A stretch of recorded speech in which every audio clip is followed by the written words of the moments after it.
بسم الله الرحمن الرحیم. عرض سلام احترام خدمت همه شما بیننده های چینل قاسمی از هر گوشه و کنار دنیا که مرا سیل مونین. امیدواریم که جور و صحتمند و سر حال و سالم باشید و از گزند حوادث روزگار در امان باشید. عزیزان، برای تعجیل در ظهور آقا و مولای ما حتما دعا کنید.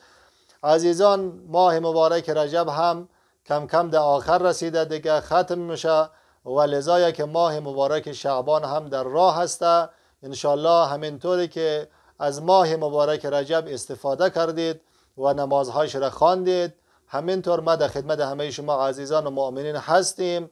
نمازهای ماه مبارک شعبان را نمازهای هر شب برایشون عرض منم و مگم و امیدواریم که شما هم گوش کنین، سل کنین، اگر یاد داشتین بخوانین و اگر این نمازها را خواندید بنده حقیر را هم در ضمن دعاهایتان فراموش نکنید و در یک گوشه دلتان برای بنده حقیرم جای بدهید. خب عزیزان، برای شب سیوم یعنی شب آخر ماه مبارک رجب یک نماز روایت شده که البته شما سل کن که اگر اول ماه مبارک شعبان شد، یعنی این ماه اگر 29 روز بود، یعنی شب سیوم نداشت دیگه، او زمانه که این نماز خوانده نمیشه.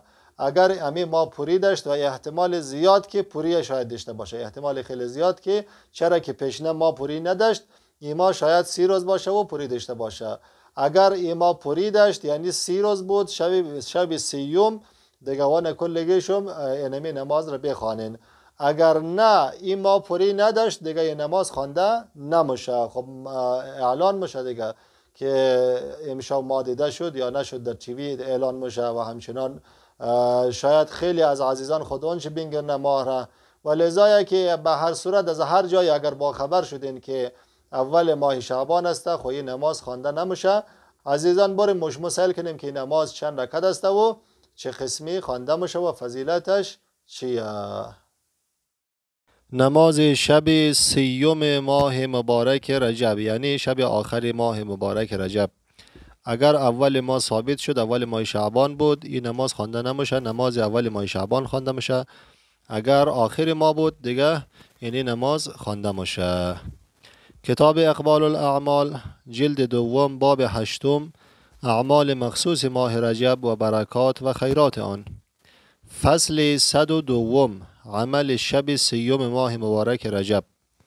در برخ کتابهای در بردارنده گنجینه های ایمنی و تاجهای خوشنودی خدا به نقل از پیامبر بزرگوار اسلام صلی الله علیه و آله و سلم آمده است: هر کس در شب سیوم ماه رجب یعنی در شب آخر ماه رجب 10 رکعت نماز بخوانه، در هر رکعت سوره حمد 1 بار و سوره قل هو الله احد را 10 بار بخوانه. خیلی آسان است. در هر رکعت یک دفعه سوره حمد و 2 دفعه سوره قل هو الله احد را میخوانی، یعنی 5 دانه نماز 2 رکعتی، مثل نماز صبح، با این فرق که فقط قل هو الله احد 10 دفعه خوانده میشه. کسی که این نماز را بخواند خداوند متعال در بهشت فردوس 7 شهر به او عطا میکند و از قبر در حالی که صورتش همانند ماه شب 14 می درخشد بیرون می آید و همانند آذرخش گذرا از پل صراط می گذرد و از آتش جهنم نجات می یابد و ستایش از آن خداست.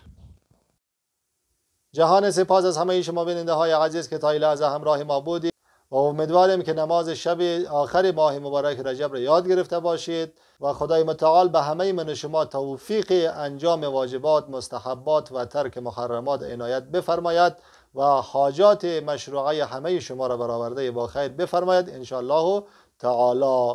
تا ویدیوهای بعدی شما را به الله پاک و بی‌نیاز یکتا می سپارم. عزیزان مواظب خودتان باشید. خدا حافظ و ناصر همه شما.